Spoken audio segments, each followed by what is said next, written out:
My name's Ed Piscor. I'm Jim Rugg. We have Warren Bernard in the house again, man, for a special treat. What we're looking at right here, Warren, these are both pulp magazines. Yes, they're both pulp magazines, and these are the two issues that contain Jack Kirby in them.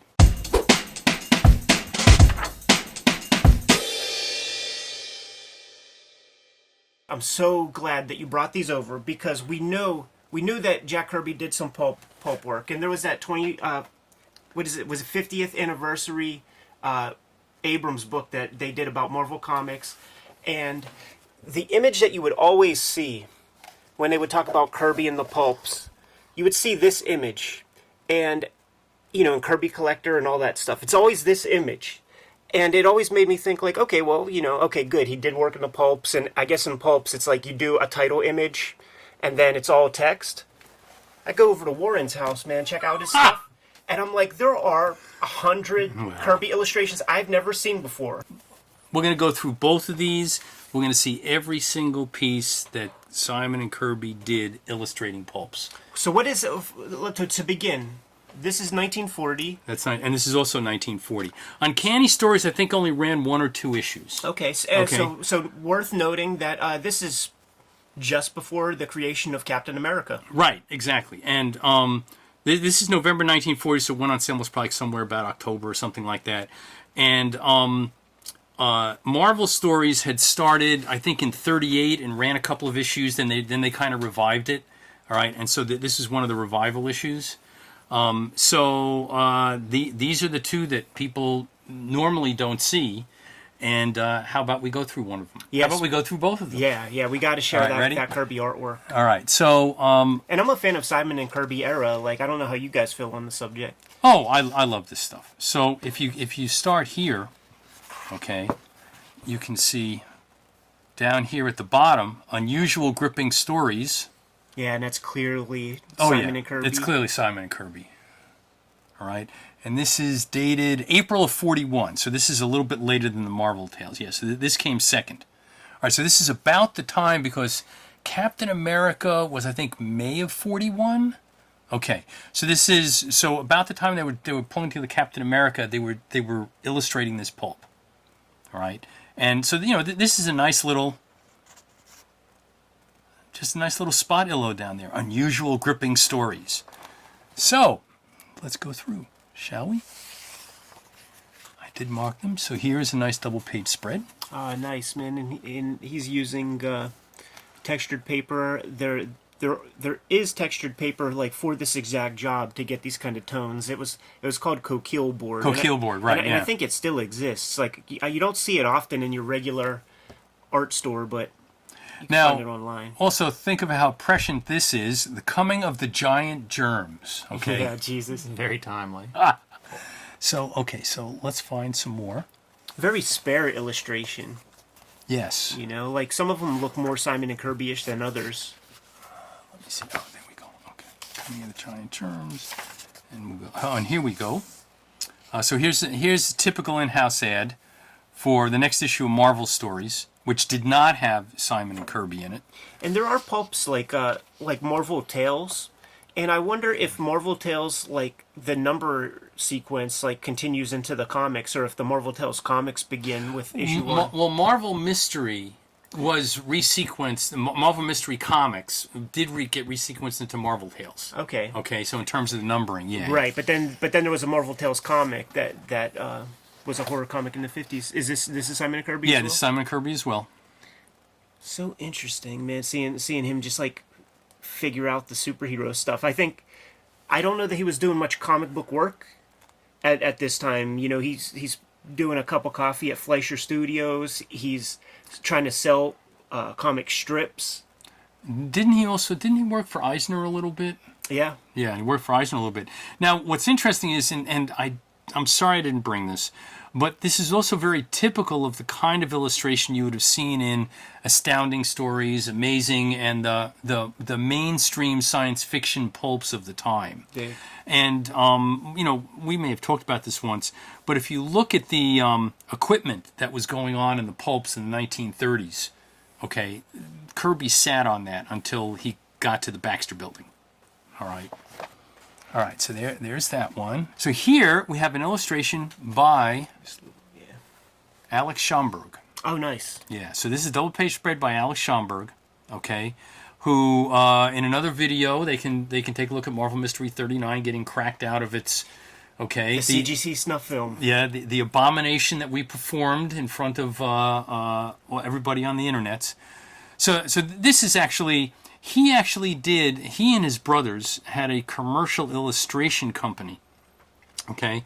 And he and his brother August did a couple of children's books about the United States Army that I should have brought with me. When I think of Schaumburg, I think of like technical detail.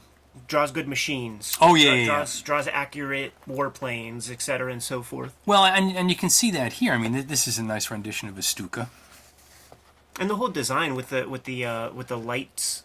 Yeah. No, he the was. Spotlights coming from that center point. I've always been a big Schaumburg fan. There's a great book about Schaumburg called Chroma, The Art of Alex Schaumburg.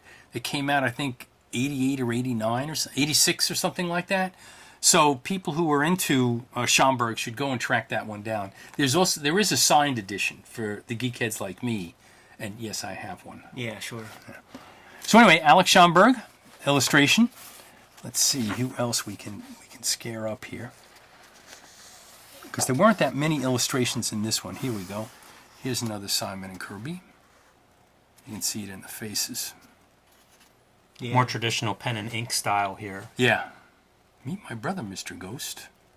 And when the word pulp is used, man, you can see just like It's on shitty paper. shitty paper. Yeah, the yeah. ink adheres bad. You Right. can't do much in terms of hatching. And also they put these they overprinted the size of the covers, and so a lot of them fray.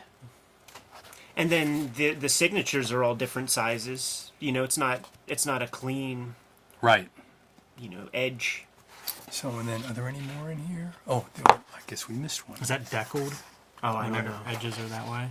First printings of books sometimes will be done that way. Paging crisp. Oh, here we go. Yeah, that's dope. That's a great shot.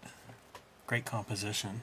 And that's a Yes. Simon and Kirby face, right. definitely. from that time frame. Yeah, there's no ifs, ands, or buts about it. But it also shows them working in a very different style than what they had to use in the comic books.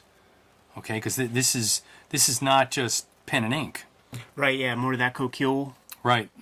texture. But like as I look at it, you could get a very smooth texture with like a black color pencil on that coquille board. But they also had varieties of like duotone board that would work in this way. And duotone definitely existed because in that very first Marvel Comics story that Bill Everett did, Submariner, he uses duotone. So Right. the technology existed, and this may be an application of that.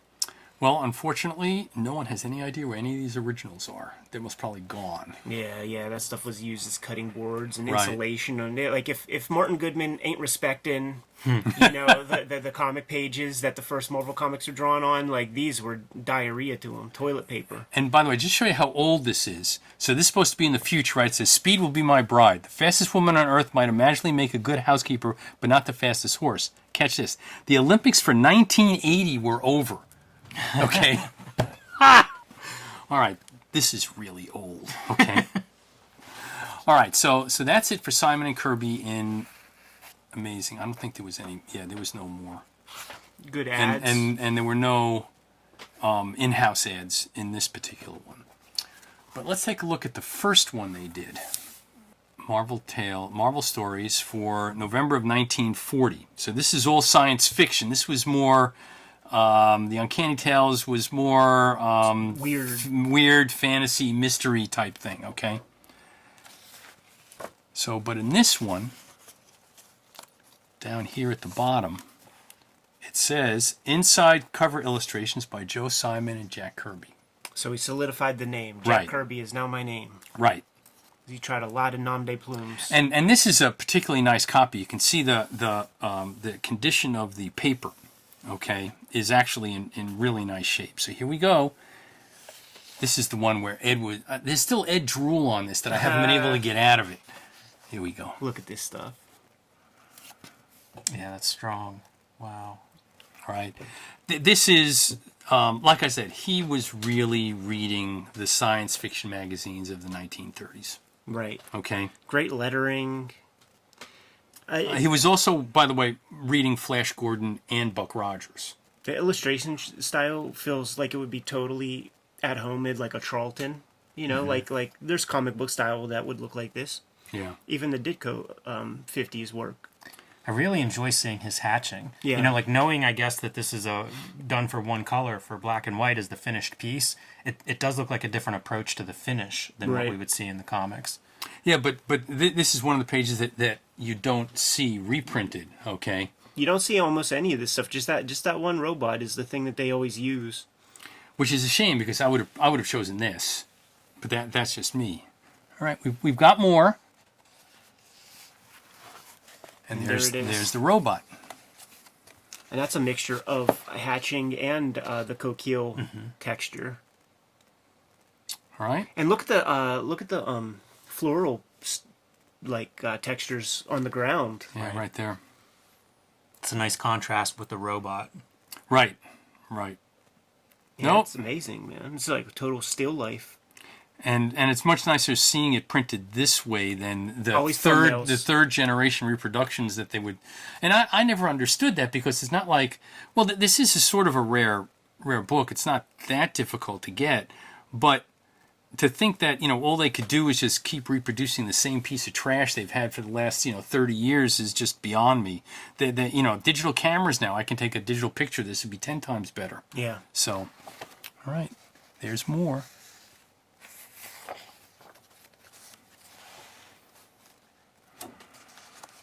Get this out of here. There we go. It's fun stuff, man. Kirby. Why were monsters bent on only attacking Ruth and him? So here are all these monsters. Okay, they're in the middle of, I don't know, Broadway or something like that. Everybody's living their best lives, but Right. Harold and Maude or whatever their names are. Ruth and him, whoever him was. Hey, man, this could be the first appearance of him from Fantastic Four. Adam Warlock. So, but yeah, there's a Kirby face right there. Very much. But he's still figuring stuff out. Like, Sure. Like, look at that arm pointing. It's very rigid. Yeah. Well, it took him time. It takes anybody time. Yeah. All right, so more. There's another double page spread you don't see, which I really like. Another nice title lettering. Mm-hmm. Yeah, right. And they hand lettered that. This most probably wasn't hand lettered. Right. Yeah, the 2-page spreads, I'm amazed at the complexity they go for in these 2-page spreads.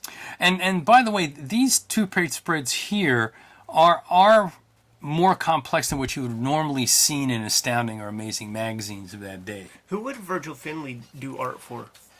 At this time, well, Famous Fantastic Mysteries, I think, was later. Oh, he was in Weird Tales at this point? Okay. Oh, did I miss one? Wait a minute. Oh, here we go. Yeah, this is what I want to show everybody. So down here, at the bottom, here are the most thrilling discoveries in science, the realm of fiction. The Human Torch, the Submariner, Electro, the Vision, fully illustrated in color in every issue of Marvel Comics. Now, this is November of 1940, so this would have been about the time of, I guess, Marvel Comics number 8 or something like that. I mean, really, really early, okay? Yeah, certainly single digits. Right. Enough issues came out for them to slough off Kazor and say, like, he's no longer in our stuff. But, the narrative retrospectively that a lot of people, maybe even to a certain extent myself, when you look back on the history of comics, you think there are the pulps, and then comics come. And you don't ever associate the two, but they existed in tandem for quite a while. And I've got some other examples that we'll look at in a few minutes that a bunch of these publishers, Goodman being one of them, had both pulps and a line of pulps and a line of comic books. Right. Okay. And so at least early on there was this cross-pollination from the pulps to the comic book, but not vice versa. Right. Okay. So you wouldn't see advertisements for the pulps in the comic books, but as you can see here, it does go the other way. was too adult, man. These stories are too adult for young minds. This is a nice double page spread. I mean, they did put some work into this. So, all right. It seems like they really strive to create depth as well. You see a Right. lot of characters on different planes. Yeah. They did a good job. Here's another one. That's really cool. Yeah, that's neat. You can see that structure that is the Kirby, that structure under the character's face. It's almost the finishing that varies from, as you go through these illustrations. Right. Yeah, and that's that's Rain. And that's the Joe Simon part of the puzzle, I guess, man, because like you associate that finishing like with that era, Boy Commandos, Right. Yeah, sure. Sandman. Right.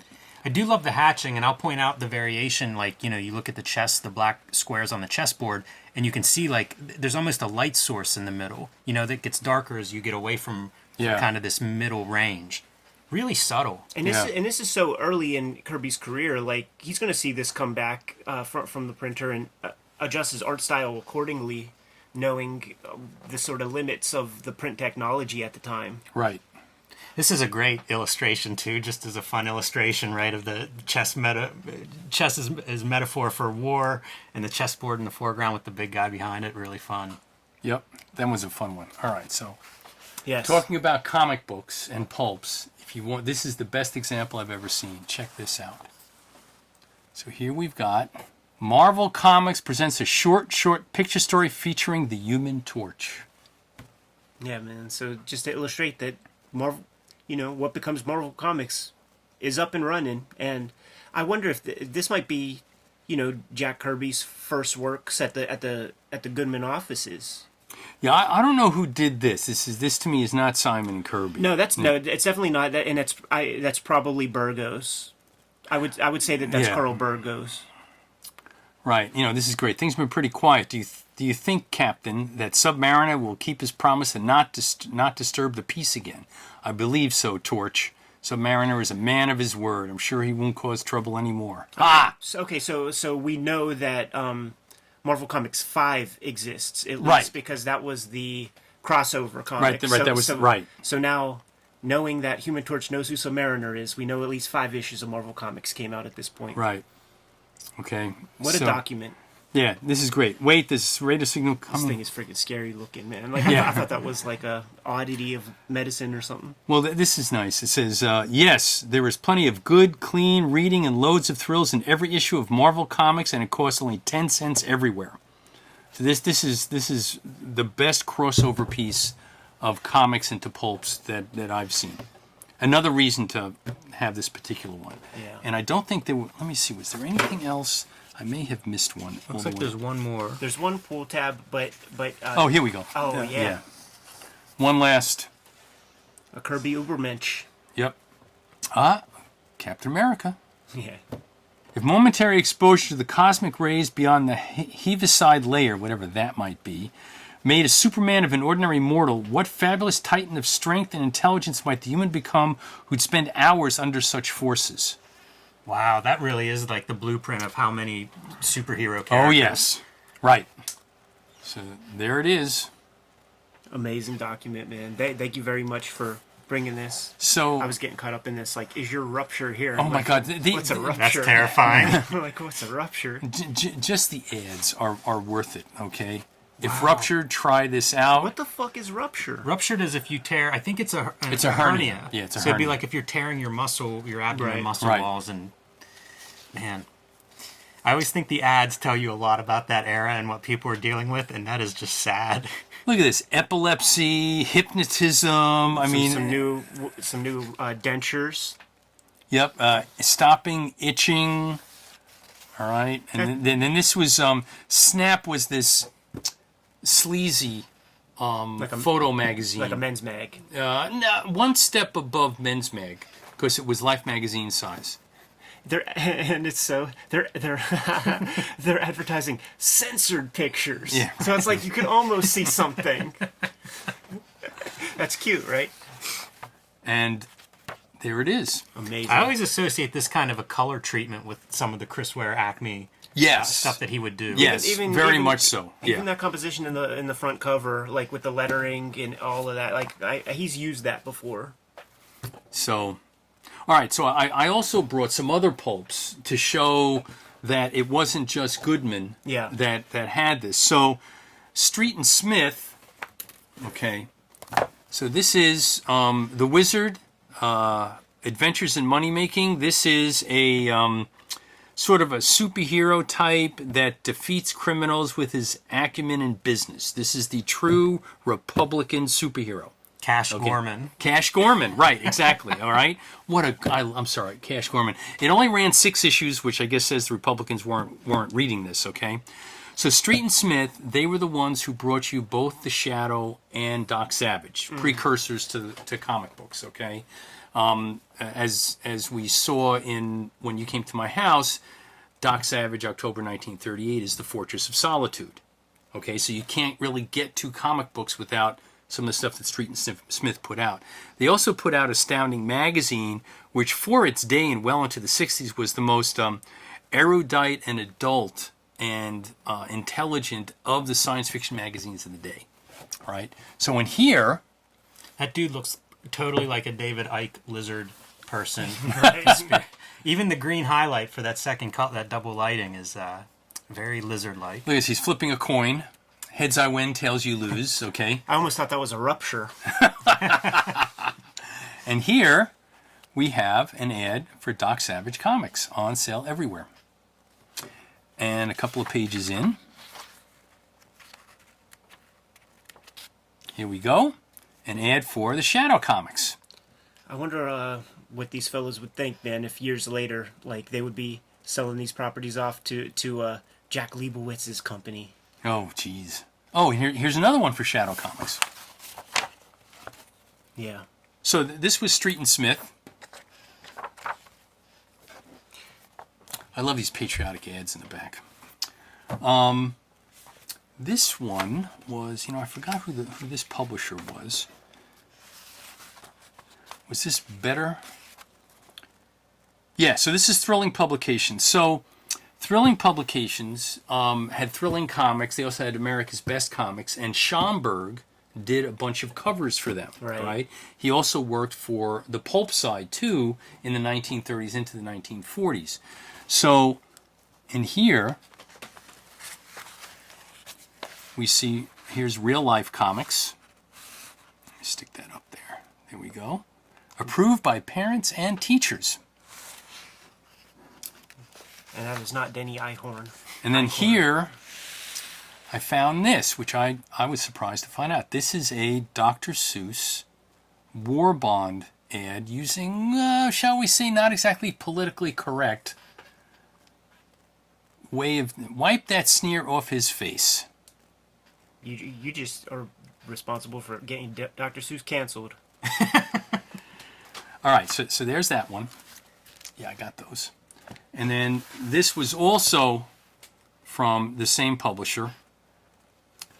All right, and this is Air War, Captain Danger. In fact, in comic books, starting in, I think it was late 39, was the first cover of a comic book that showed American superheroes battling the Nazis. Okay? And up until December of 41, comic books actually had a lot of covers. This is from summer of 1940 or 41? Let me see. Volume number 1. So this is summer of 1941, before we get into the war, and this is an American going to fight with the British. Wings comic books. I don't know if you've ever seen Wings comics. It started in 1940. It came about because of the Battle of Britain. Okay, the Battle of Britain came out. They came out with Wings comics, and like the first year and a half or so, Americans were in that comic book fighting with the British. Okay, so what do we got in here? This one. Here we go. Oh, there it is, man. There is the Black Terror. And exciting comics, and like I said, was it all? Yeah, it was All American Comics, Exciting Comics, and a couple of the Thrilling Comics.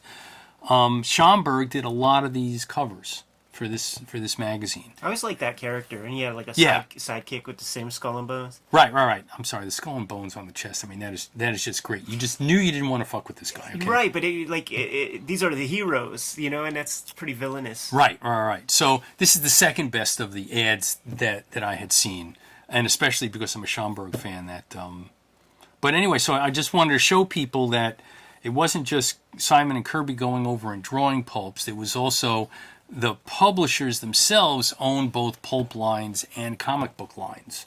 I wondered, do you know if did Fawcett publish pulps? Yeah, but they weren't a big publisher of pulps. I'm trying to think of any pulps from Fawcett.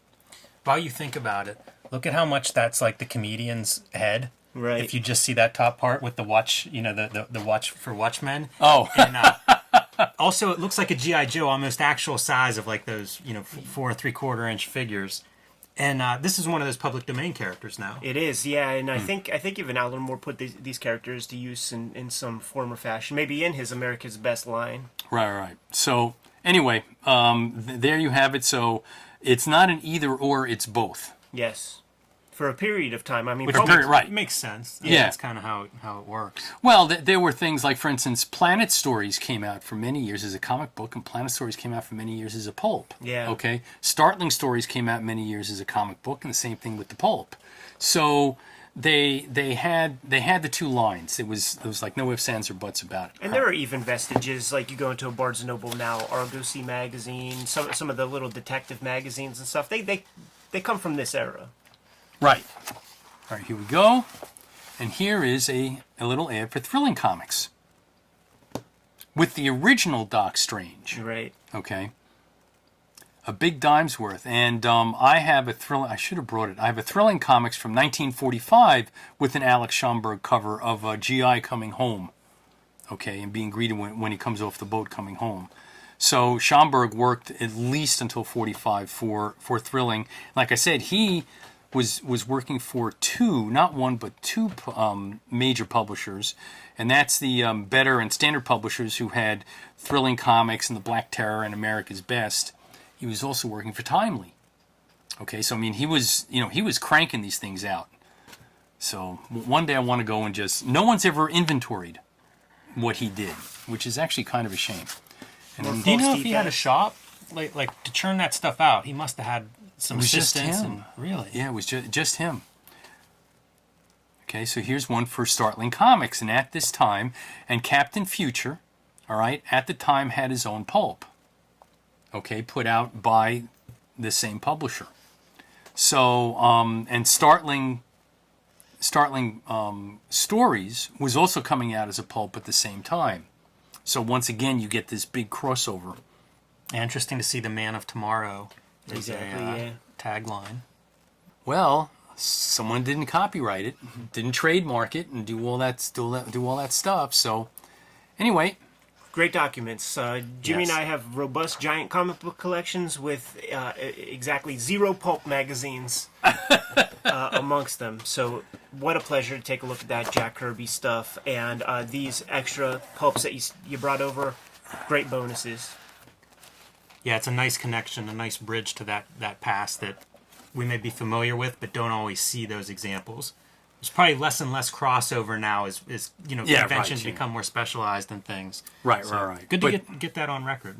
All right, man. We got more videos to record, so let's get the heck out of here. Kayfabers, like, follow, subscribe to the YouTube channel. Hit the bell icon. We'll notify you when the next videos are available. And you want to do that so that we mitigate that kayfabe effect, man. You want to get those comics while they're still cheap. You can subscribe to the Cartoonist Kayfabe e-newsletter at the links below this video. You can find Cartoonist Kayfabe merchandise and t-shirts at the links below this video. All right, Jimmy, you go distract Warren, and then I'll grab the pulp magazines, man. But before that, give them the marching orders. Read more comics.